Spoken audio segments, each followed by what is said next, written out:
Kuchaphrang Football Club batกับ Mawlangwir Sports Club กีฬายบันรุงชากับ Final จองกับเล่มปงยิเลกายเกนจัดบอลปลาเต็บกุมกับ First Division Football League อาราจาอัพซันปลาปัญญาจากกับ Mawlangwir District Sport Association Hamadan Artificial Turf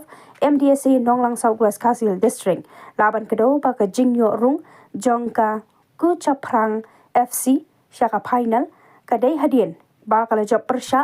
ยากับ Marshilong Sports Club the Sagula Lai Lingbaka tiebreaker haka jingila kai semi final kumjuru ka Mawlangwir Sports Club kala yorung shaka final kadai hadien ba kala plem no yaka snap kirang football club the Sagula a Lingbaka tiebreaker haka jingila kai semi final namar haka regular time kila yakha marshigol